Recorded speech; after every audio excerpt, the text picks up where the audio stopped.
Shalom adik-adik teruna di rumah, apa kabar? Pada sehat kan? Bertemu lagi kita dalam ibadah hari Minggu Persekutuan Teruna GPIB Shalom Depok. Dalam ibadah minggu ini ada Kak Zeldi dan aku Kak Tasya sebagai liturgos hari ini. Dan ada juga Kak Brandon, Kak Hosea, dan Kak Jerry sebagai pemusik di hari minggu ini. Nah, sebelum kita mulai ibadah kita pada hari ini, adik-adik jangan lupa untuk menyiapkan Alkitabnya ya. Pemberitaan firman hari ini akan dilayani oleh Kak Diska. Sebelum kita masuk dalam ibadah, aku persilahkan adik-adik untuk mengambil saat teduh sejenak. Saat teduh dimulai. Selesai?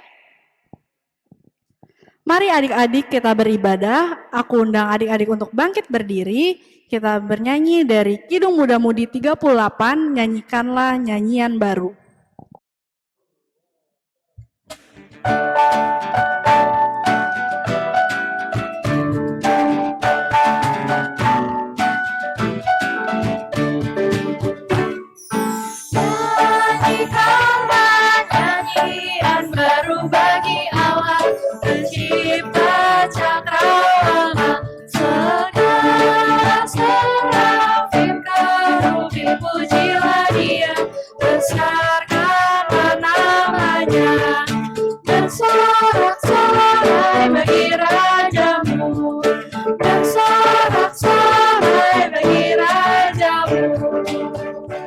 Adik-adik, mari kita bersatu di dalam doa. Kita berdoa.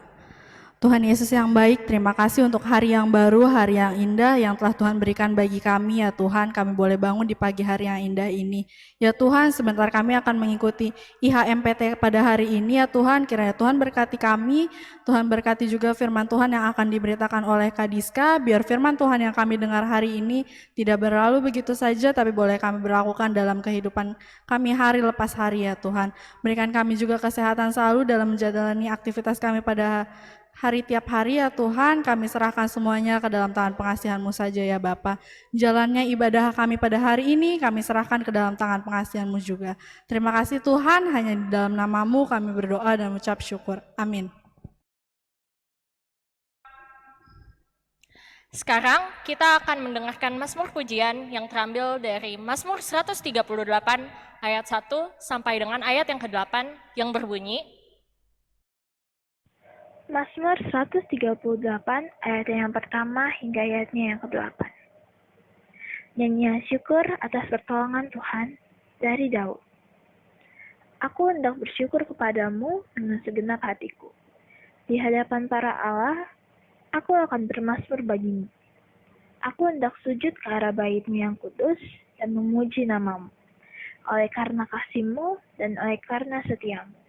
Sebab Kau buat nama-Mu dan janji-Mu melebihi segala sesuatu. Pada hari aku berseru, Engkau pun menjawab aku. Engkau menambahkan kekuatan dalam jiwaku. Semua raja di bumi akan bersyukur kepadamu ya Tuhan, sebab mereka mendengar janji dari mulut-Mu.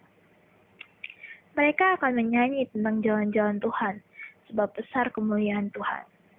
Tuhan itu tinggi, namun Ia melihat orang yang hina, dan mengenal orang yang sombong dari jauh. Jika aku berada dalam kesesakan, Engkau mempertahankan hidupku.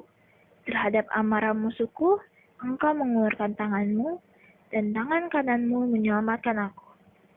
Tuhan akan menyelesaikannya bagiku. Ya Tuhan, kasih setia-Mu untuk selama-lamanya, janganlah Kau tinggalkan perbuatan tangan-Mu. adik-adik dipersilahkan duduk kembali. Daud dalam Mazmur yang dituliskannya ini memuji nama Tuhan karena kasih dan setianya. Untuk memasuki pemberitaan firman Tuhan, mari bernyanyi dari Kidung Muda Mudi 92, kita menaburkan biji kebenaran.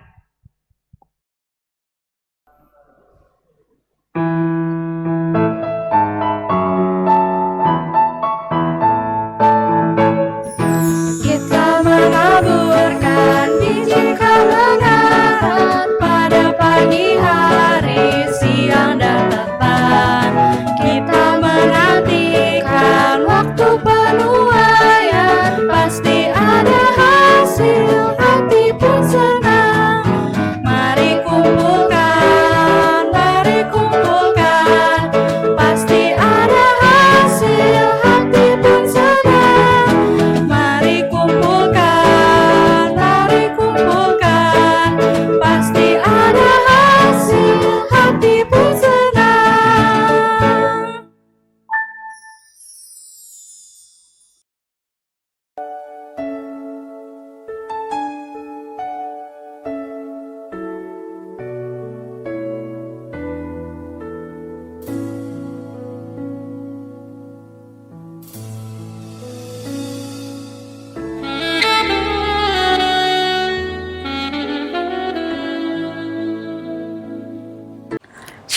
selamat hari Minggu adik-adik yang dikasihi Tuhan dan yang mengasihi Tuhan. Apa kabar? Puji Tuhan, kakak sendiri baik-baik aja. Oke, nggak terasa ya, kita udah bertemu loh di ibadah Minggu Persekutuan Teruna tanggal 16 Agustus 2020. Oh iya, untuk adik-adik yang tadi jawab kabarnya baik-baik aja, semoga dengan firman Tuhan kali ini adik-adik boleh semakin baik dan sehat bersama keluarga. Dan untuk adik-adik yang tadi jawabnya tidak baik-baik saja, semoga dapat sembuh dari sakit, galau, ataupun sedihnya setelah mendengarkan firman Tuhan kali ini. Kita persiapkan dulu pembacaan firman-Nya dari Kisah Para Rasul pasal ke-28 ayat 17 sampai 29. Tapi ada baiknya kita baca hingga ayat ke-31. Mari persiapkan terlebih dahulu hati dan pikiran kita untuk membaca dan merenungkan firman Tuhan. Mari kita satu dalam doa. Kami bersyukur kepada Tuhan, Allah pemilik kehidupan kami, yang masih memberkati kami dan memberikan kami anugerah untuk bersama-sama ya Tuhan, membaca dan merenungkan firman Tuhan.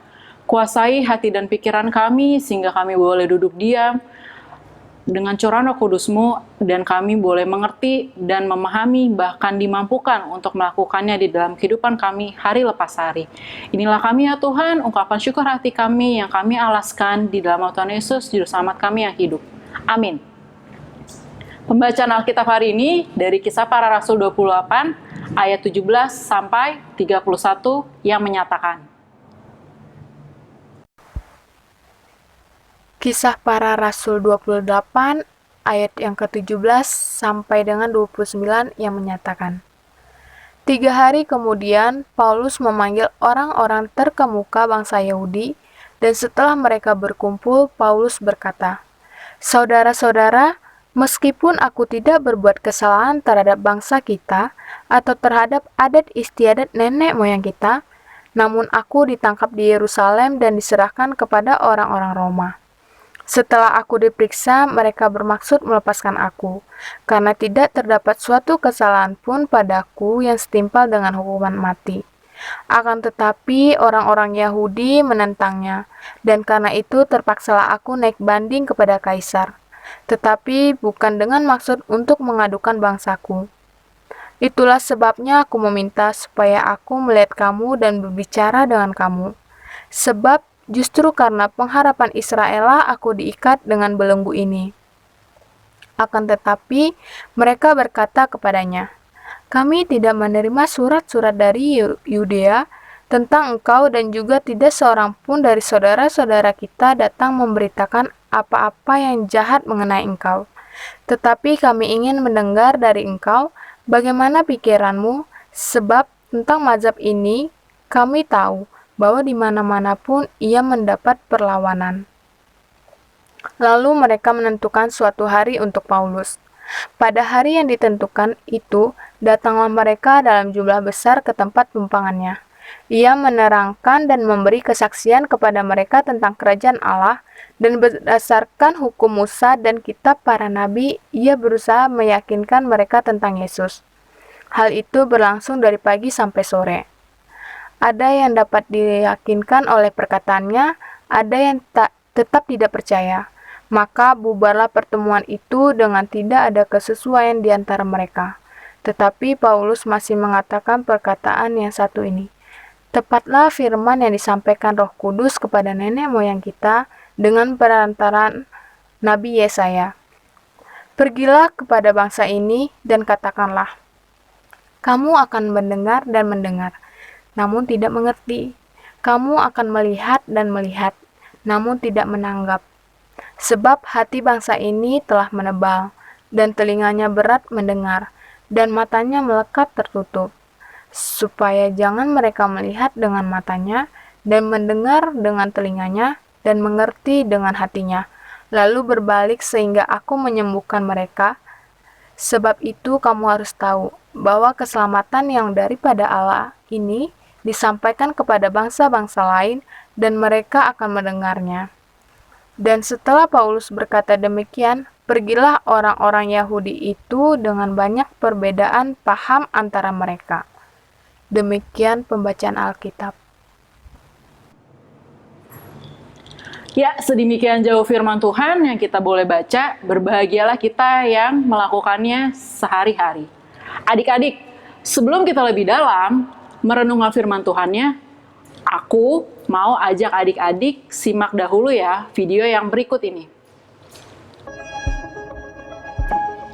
Tisu basah sebagai alternatif menyiasati kelangkaan masker, COVID-19 bisa menular lewat tatapan mata. Mungkin Anda pernah dengar berita dengan headline-headline tersebut. Nah, jangan salah, mereka adalah berita bohong atau hoax. Di mana ada isu panas, pasti ada hoax. COVID-19 merupakan jenis baru coronavirus, dan kita masih tengah menemukan hal-hal baru seputar virus tersebut. Maka dari itu, kemungkinan masyarakat percaya pada hoax jadi lebih tinggi. Saat ini dunia tengah mengatasi merebaknya COVID-19. Maka dari itu, tentunya kecemasan dirasakan oleh masyarakat dunia termasuk masyarakat Indonesia. Hingga 8 Maret 2020, Kementerian Komunikasi dan Informatika menemukan 177 jenis hoax seputar COVID-19. Hoax menyebar karena orang tidak mencari tahu lebih dahulu sumber dan kebenaran berita yang didapatkan. Namun, apa sih sebenarnya motivasi di balik orang-orang yang menyebarkan hoax tersebut? Dunia ilmiah, terutama psikologi itu ada yang namanya Dunning-Kruger effect. Dunning-Kruger effect itu jadi gini, dia menjelaskan fenomena orang yang tidak tahu suatu bidang, tapi dia tidak tahu bahwa dirinya nggak tahu. Nah, kembali ke masalah coronavirus tadi, Dunning-Kruger effect ini bisa dia seolah tahu masalah virus, bisa dia bahkan lebih sederhana lagi, nggak usah ke virusnya lagi deh, ke bahasa Inggris. Jadi misalnya coronavirus kan itu sebenarnya ditemukan sudah dari tahun 1950, yang kita tahu sekarang ini kan emang strain-strainnya tuh yang di tahun 2000 berapa sih yang MERS sama SARS. Itu kan dua-duanya juga disebutnya coronavirus. Tapi kalau orang googling, dia akan menemukan bahwa, loh, ini coronavirus sudah ketemu sejak lama nih. Jadi, tanpa dia tahu bahwa yang dimaksud dengan coronavirus yang terjadi di Wuhan itu adalah strain yang baru, dia menganggap coronavirus yang dia temukan di Google itu emang sudah ditemukan sejak dulu, dan itu jadi konspirasi. Bisa jadi chemical weapon, jadi senjata biologi. Dan itu yang menyebar. Jadi dia tidak paham bahasa Inggris, tapi menemukan keyword coronavirus dan menemukan tahunnya 2015 misalnya, dan dia nyambung-nyambungin bahwa ini sebenarnya sudah ketemu dari lama. Itu yang disebut dengan Dunning-Kruger effect. Tapi dia tidak tahu bahwa dirinya sotoy. Itu yang menyebabkan dia percaya akan hasil temuannya sendiri. Dia sangat percaya. Jadi ya dia tidak tahu bahwa dirinya emang sotoy. Gitu aja. Hoax seputar COVID-19 yang menyebar kebanyakan bersifat disinformasi, dan dampak penyebarannya menciptakan keresahan pada masyarakat. Kominfo bahkan telah menyeret sejumlah kasus hoax seputar COVID-19 ke ranah hukum. Kebebasan di Indonesia kita jamin, tapi kita selalu membatasi jangan sampai konten-konten itu dapat membuat keresahan dan menimbulkan ketertiban umum. Ini sudah ada 5 kasus yang kita tanganin dengan kepolisian pastinya. Ini ada 5 kasus yang sudah masuk di dalam penyelidikan. Itu karena sudah terlalu, karena mereka mendesain. Jadi kita ada kan juga orang tuh kadang-kadang ya hanya forward, hanya kadang-kadang konteksnya fotonya apa, captionnya berbeda. Ini yang membuat orang jadi panik ataupun membuat masyarakat resah, atau mendapatkan informasi yang belum diverifikasi udah langsung di broadcast, langsung minta di broadcast. Ini yang juga yang kita tangani. Dalam upaya memerangi penyebaran hoax seputar COVID-19, Kominfo telah melakukan beberapa hal, termasuk menghapus konten dan juga melakukan penyebaran informasi benar pada publik melalui akun sosial media resmi mereka seperti Twitter dan juga Facebook. Namun memang, perbedaan generasi menjadi faktor penting dalam membedakan tingkat literasi digital di Indonesia. Seperti misalnya dalam grup WhatsApp keluarga, seringkali orang tua mengirim ulang pesan tanpa melakukan konfirmasi atau pengecekan kebenaran di balik berita tersebut. Wah, kalau saya sih, kalau ada berita-berita begitu sebelum saya share atau sebelum saya catat gitu ya, anggap aja saya itu bisa, oh ini hanya suatu cerita belaka. Oh apa ini ada orang yang mungkin humor. Oleh karena itu, masyarakat dihimbau untuk menjadi lebih kritis ketika menemukan informasi online dan untuk tidak sembarang menyebarkan berita yang kebenarannya tidak bisa dipertanggungjawabkan. Tim Liputan CNN, Jakarta. Ayo adik-adik, ada yang ingat gak? Minggu lalu Kak Fani bawain firman Tuhannya itu tentang siapa dan di mana. Benar banget. Tentang Rasul Paulus saat dia ada di kota Efesus. Kota Efesus, seperti yang Kak Fani bilang di minggu lalu, itu adalah kota kedua terbesar di kerajaan Romawi. Saat ini yang mau kita pelajari adalah Rasul Paulus ada di kota Roma. Sekarang kita masuk ya ke dalam firman Tuhan lebih lengkap. Sekilas, kita harus pelajari dulu tentang Roma nih pada zaman itu. Saat itu, bangsa Romawi yang ada di Roma adalah bangsa yang sangat kaya. Tidak tertandingi segala kemegahannya. Pokoknya nggak ada kekurangan deh di bangsa Romawi saat itu. Semua kemegahannya itu nggak tertandingi. Tapi ada buruknya nih di balik kemegahannya, yaitu apa? Mereka hidup sangat jauh dari Tuhan. Sehingga Tuhan Allah mengutus Paulus untuk hadir memberitakan tentang Tuhan Yesus dan firman Tuhan kepada bangsa Romawi, agar bangsa ini berbalik kepada Tuhan dan hidup takut akan Tuhan. Setelah 3 hari berada di Roma, Paulus mengumpulkan seluruh bangsa Yahudi. Maksudnya apa? Ya, Paulus ingin menjelaskan alasan Paulus ditangkap dan bagaimana Paulus menyikapi pertentangan yang ada di dalam diri Paulus dengan bangsa Yahudinya. Adik-adik bisa baca tadi di ayat 17 sampai 20. Di ayat 21 sampai 22, orang-orang Yahudi mempersilahkan Paulus boleh berbicara dan memberitakan firman Tuhan, karena memang mereka ingin mendengarnya sendiri. Di ayat 23 sampai 27, Paulus memberitakan akhirnya tentang firman Tuhan dan tentang Tuhan Yesus. Sekarang, apa nih yang bisa kita pelajari sama-sama dari tokoh Paulus saat dia di Roma dan video yang sebelumnya kita simak tadi di awal? Yang pertama, Paulus memberitakan firman Tuhan berdasarkan data-data. Data-data itu apa? Ada tadi dia sebutkan itu kitab para nabi di ayat 25. Terus berdasarkan apa yang dia alami, tahu sendiri dong. Berdasarkan apa yang dialami saat dia sebelumnya adalah pembunuh pengikut Kristus. Tapi sekarang dia berbalik menjadi pengikut Tuhan. Setelah itu, dia memberitakan bagaimana dia ditangkap. Nggak ada loh yang dikurangin ataupun dilebih-lebihkan. Seperti yang kita baca di ayat 31. Jadi dia memberitakan firman Tuhan itu terus terang, jujur. Karena Paulus menyebarkan kebenaran, bukan kebohongan. Yang kedua, Paulus tidak memaksakan kehendak dia atau memaksakan orang lain untuk satu pendapat, satu suara dengan dia. Di ayat 25-27, Paulus mengutip perkataan Nabi Yesaya bahwa akan ada yang mendengar tapi nggak ngerti karena matanya tuh tertutup akan firman Tuhan. Yang ketiga, Paulus itu nggak pernah loh ngebalas perbuatan bangsanya. Padahal Paulus sudah berbuat baik untuk menyadarkan bangsanya berbalik kepada Tuhan. Tapi bangsanya nggak mau mendengarkan dan malah memenjarakan Paulus. Bisa bayangin nggak? Orang berbuat baik tapi malah dipenjara. Berarti memberitakan kebenaran itu nggak semudah mengucapkannya loh. Banyak tantangan yang dihadapi.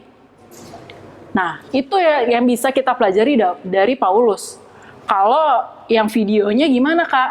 Nah, dari video ada wawancara antara beberapa ahli anti fitnah dan dari Kementerian Komunikasi dan Informasi.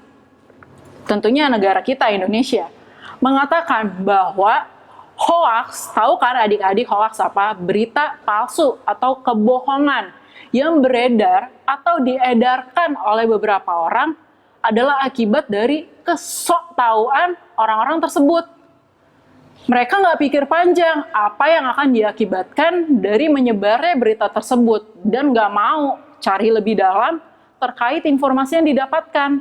Contohnya, kita semua pasti punya aplikasi pesan singkat, sosial media, berupa Twitter, Facebook, Instagram, pokoknya banyak deh sosial media yang kita punya. Pastinya di sosial media itu ada grup di dalamnya, yang pasti setiap harinya ada pembagian informasi dari beberapa orang dari grup tersebut. Ada orang-orang yang men-share informasi terkait hal-hal yang sedang hits atau booming, atau bahkan firman Tuhan juga ada yang men-share. Bahkan ada embel-embel di akhir pesan tersebut, sebarkan info ini jika Anda menyayangi orang sekitar Anda, atau sebarkan ke 10 orang dan lihat apa yang terjadi dalam 10 jam kemudian. Atau satu like itu sama aja satu love atau satu doa. Padahal sesuatu yang terjadi di kehidupan kita itu tidak berdasarkan apa? Komen kita atau seberapa cepatnya jempol kita melakukan forward atau teruskan pesan yang kita dapat tadi. Akibat dari kesoktahuan itu, ketidaktahuan yang tidak diketahui atau dirasakan oleh penyebar hoaks ini. Jadi penyebar hoaks ini tuh dia merasa tahu, padahal dia nggak tahu apa yang dia sebarkan itu benar atau enggak. Makanya mereka harusnya mencari lebih dalam dulu mengenai fakta dari informasi tersebut. Dari orang lain yang mendapatkan informasi tersebut, biasanya munculnya apa? Panik. Bahkan si penyebar hoaks ini bisa dihukum pidana. Malah yang lebih parah, orang lain yang harus memperbaiki berita yang sudah terlanjur tersebar dan diyakini oleh orang lain. Padahal yang mengedarkan kan bukan orang tersebut, tapi si penyebar berita hoaks ini. Contoh lain nih yang lagi hits, siapa yang nggak tahu coba? Video yang lagi beredar dari seorang musisi terkenal dan dia juga YouTuber. Bersama dengan salah satu orang yang mengaku profesor dan pakar mikrobiologi. Dari video tersebut, kalau adik-adik sudah tonton, atau bahkan adik-adik belum tonton tapi udah dengar beritanya, si profesor mengklaim dia menciptakan obat herbal yang dia racik sendiri, itu bisa menyembuhkan pasien COVID-19 dan bisa mencegah orang terinfeksi COVID-19. Setelah diselidiki, ternyata belum ada uji klinis dan bukti kuat dari Kementerian Kesehatan. Di sini kita merasa lebih pintar dan tahu segalanya. Bahkan akibatnya apa lagi? Ya orang lain harus memperbaiki informasi tersebut.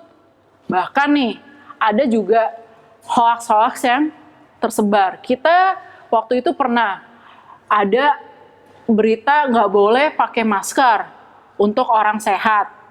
Atau orang sakit aja yang boleh pakai masker. Tapi ujung-ujungnya apa?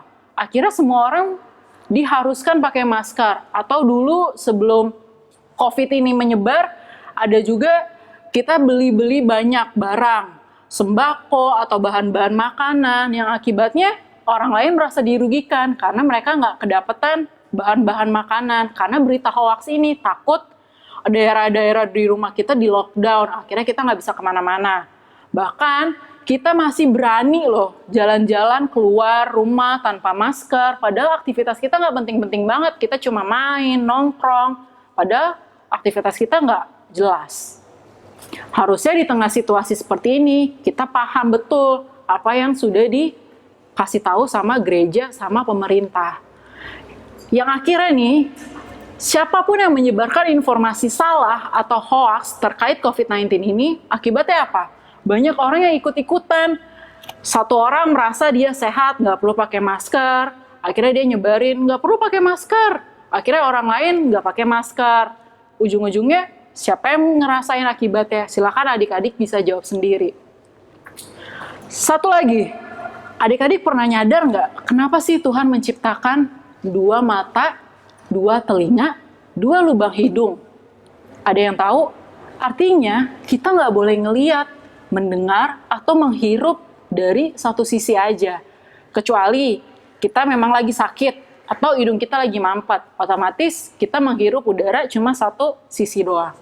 Satu mata melihat, mata yang lain harus melihat. Makanya, kita kan nggak bisa ngelihat mata kanannya ke kanan atau mata kirinya ke kiri. Kan nggak bisa kan? Kita bukan ayam yang matanya ada di sebelah kanan, kiri, bisa lihat sisi kanan, sisi kiri. Makanya kalau mau ngelihat, semua mata harus lihat kiri kanan. Begitupun dengan mendengar. Tapi ada satu nih yang diciptakan sama Tuhan, cuma satu. Apa? Lidah. Hanya satu, tapi dia dikunci oleh 2 bagian. Gigi sama mulut. Kenapa? Yes, karena lidah itu bisa memegahkan perkara-perkara besar. Makanya ada 2 bagian yang ngejagain lidah.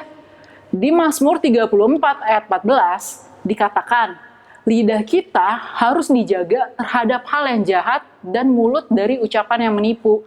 Jadi, sebelum adik-adik menyebarkan berita-berita yang adik-adik dapatkan, ada baiknya cari dahulu faktanya, cari dahulu benar apa enggak berita yang kalian dapatkan, baru kalian boleh sebarkan dengan jempol atau dengan mulut.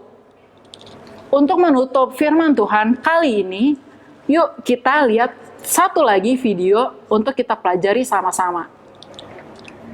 Indonesia adalah negara pengguna internet terbanyak ke-6 di dunia, dengan pengguna aktif internet sebanyak 88,1 juta pengguna internet.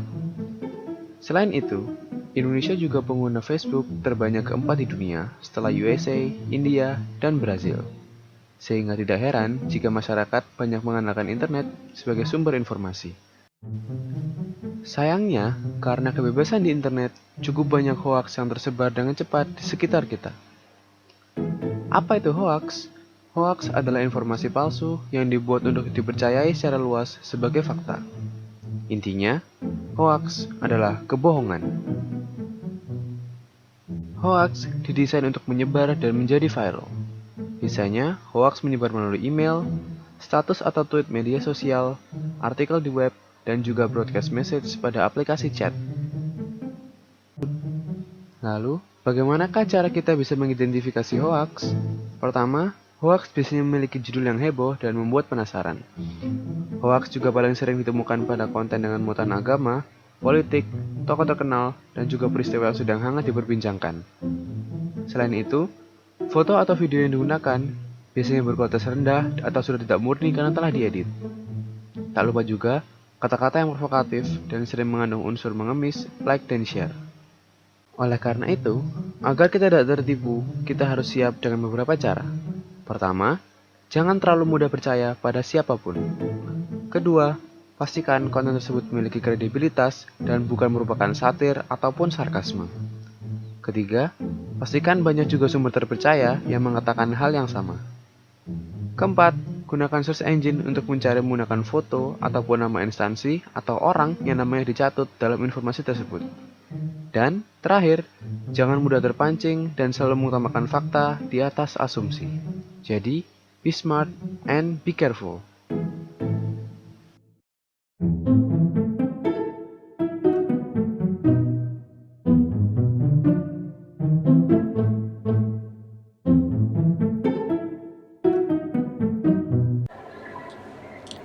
Sudah paham ya untuk kewajiban kita sebagai anak Tuhan memberitakan firman Tuhan kepada orang-orang di sekitar kita.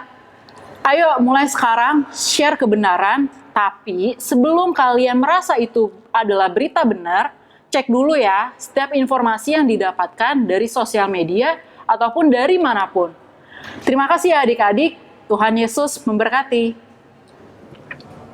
Mari kita satu dalam doa. Allah Bapa di dalam surga, terima kasih Tuhan untuk firman yang sudah boleh kami baca dan renungkan bersama. Biarlah kami bisa semakin menjadi anak-anak Tuhan dan sebagai saksi-saksi Kristus, kami terlebih dahulu ya Tuhan mencari segala sesuatu yang benar sebelum kami menyebarkan berita-berita apapun yang kami dapatkan kepada orang-orang di sekitar kami, dan mampukan kami selalu untuk menjadi anak-anak yang takut akan Tuhan. Inilah kami ya Tuhan, ampuni segala kesalahan dan dosa kami, di dalam nama Tuhan Yesus kami sudah berdoa. Amin. Dari firman yang telah kita dengarkan tadi, kita belajar untuk mulai memberitakan sesuatu yang benar. Dan yang pasti, sebelum itu, kita harus memastikan kebenaran hal yang akan kita sampaikan itu. Sama seperti Rasul Paulus, kita harus memberitakan kebenaran, terlebih kebenaran firman Tuhan. Nah, untuk merespon firman Tuhan kita pada hari ini, kita angkat pujian dari Gita Bakti 69, baitnya yang pertama, ku mulai dari diri.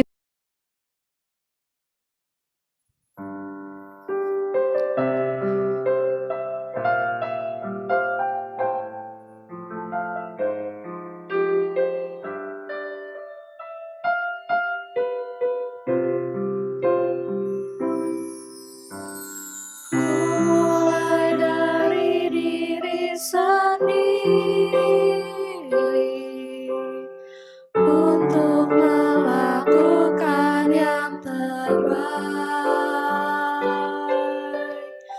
Ku mulai dari diri sendiri, hidup jujur dengan hikmat Tuhanku.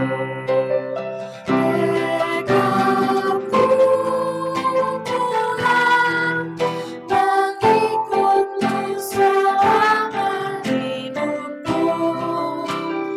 Berpegang teguh kepada iman dan percayaku. Akan ku mulai dari diriku, melakukan sikap yang benar. Biarpun kecil dan sederhana, Tuhan dapat membuat jadi besar.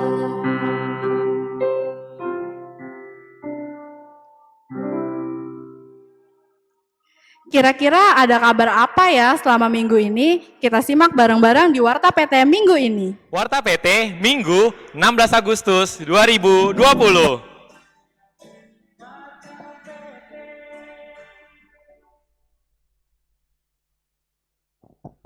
Warta PT yang pertama, minggu depan kita akan kembali bersama-sama beribadah dalam kanal YouTube GPIB Shalom Depok mulai pukul 8 pagi. Diundang semua teman-teman, adik-adik untuk bersama-sama beribadah melalui kanal YouTube GPIB Shalom Depok. Ditunggu ya. Yang kedua, hari ini Kadiska udah ngasih aktivitas nih adik-adik. Jadi jangan lupa untuk dilakukan, dikerjakan dengan sebaik-baiknya.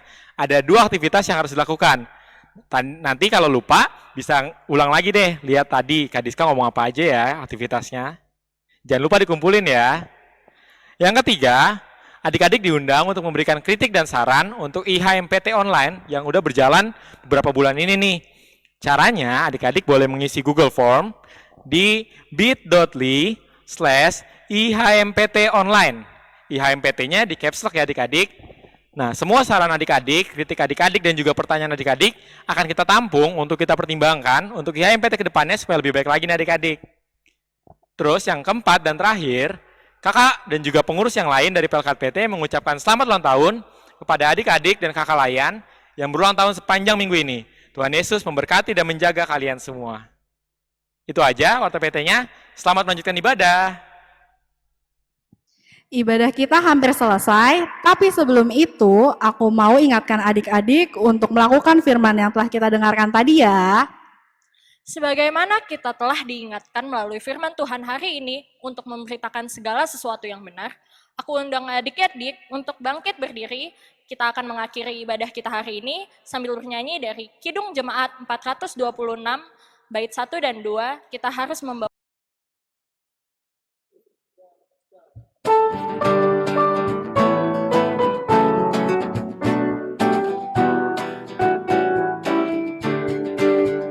Kita harus membawa berita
Adik-adik yang dikasih Tuhan dan mengasihi Tuhan Yesus, yuk kita satu dalam doa untuk menutup ibadah kita hari ini. Mari kita satu dalam doa. Tuhan Yesus yang baik, terima kasih Tuhan, kami sudah boleh diberi kesempatan untuk bersama-sama beribadah, walaupun kami tidak bertatap muka, bahkan kami hanya bisa ibadah online, tapi kami yakin dan percaya Tuhan menyatukan hati dan pikiran kami sebagai wadah di persekutuan teruna GPIB Shalom Depok. Biarlah ya Tuhan, kami boleh semakin bertumbuh setiap harinya, boleh semakin menjadi anak-anak yang takut akan Tuhan, dan selalu bisa menyebarkan berita kebenaran tentang firman Tuhan, dan selalu mencari terlebih dahulu fakta-fakta yang kami dapatkan, agar saat kami menyebarkan berita yang kami dapatkan, orang-orang boleh merasa diberkati akan segala sesuatu yang kami ucapkan. Kami juga mau berdoa ya Tuhan, untuk bangsa dan negara kami. Tuhan tahu apa yang sedang dialami oleh bangsa kami. Pandemi COVID-19 ini, kami yakin dan percaya Tuhan yang akan menyembuhkan, memulihkan bangsa kami. Untuk setiap orang-orang yang terinfeksi ataupun tenaga medis yang sudah boleh Tuhan sediakan, berikan mereka semangat untuk melayani Tuhan, hati yang penuh sukacita, hati yang gembira untuk mereka boleh sembuh ya Tuhan dari COVID ini, dan kami yakin dan percaya Tuhan juga yang akan memberikan kekuatan kepada mereka. Dan biarlah juga kami sebagai anak-anak Tuhan mematuhi protokol kesehatan yang sudah boleh dipatuhi ataupun yang sudah boleh diatur oleh pemerintah ataupun gereja kami sendiri. Kami serahkan ya Tuhan kehidupan bangsa kami, kehidupan kami masing-masing, keluarga kami, sekolah kami, walaupun kami masih sekolah online, tapi kami yakin dan percaya kami tetap boleh belajar bertumbuh ya Tuhan. Inilah kami ya Tuhan, tolong ampuni segala kesalahan dan dosa kami, di dalam nama Tuhan Yesus kami sudah berdoa. Amin. Sampai jumpa adik-adik.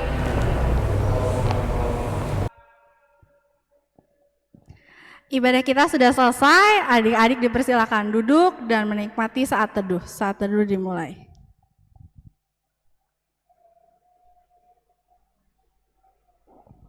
Saat teduh selesai.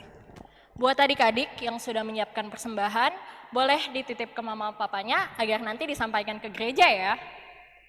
Jangan lupa untuk memperlakukan firman yang telah kita dengar tadi ya adik-adik. Sampai jumpa lagi di ibadah minggu depan. Selamat hari Minggu, Tuhan Yesus memberkati. Adik-adik, kakak minta adik-adik untuk ada aktivitas nih. Ada 2 loh aktivitasnya. Yang pertama, kalian bisa lihat nih, ada 1 contoh foto. Kalian boleh pegang kertas ataupun Android kalian, iPhone kalian yang bertuliskan apa aja, terserah kalian. Tapi harus kata-kata yang positif, semangat, motivasi, atau kebenaran informasi yang kalian dapatkan untuk nantinya akan disebarkan kepada orang-orang lain. Tulisannya harus jelas ya, biar dapat dilihat dengan jelas. Terserah kalian mau tulis apa, tapi ingat, jangan bohong atau hoax. Fotonya bisa langsung kalian kirim di grup WhatsApp PT GPIB Shalom. Tapi kalau adik-adik malu, adik-adik bisa langsung kirim ke nomor kakak di bawah ini ya. Nah, yang kedua, aktivitasnya apa nih? Karena besok kita merayakan kemerdekaan negara tercinta kita, Indonesia, kakak minta kalian bisa lagi share foto kalian di sosmed. Kalian bisa di Twitter, Facebook, atau Instagram. Tapi ingat, ada captionnya. Dirgahayu Republik Indonesia ke-75. Tapi kalian juga harus tulis, apa sih harapan kalian untuk Indonesia? Ingat ya, harapan, bukan keinginan pribadi kalian. Contohnya nih, aku mau Indonesia itu semakin bersih lingkungannya, atau kita semakin aman dalam beribadah, bisa toleransi satu sama lain, itu harapan. Jangan lupa juga, kalian harus mention @Teruna Shalom Depok. Oh iya, jangan lupa, ada hashtagnya loh. Yang pertama, hashtagnya Aku Cinta Indonesia.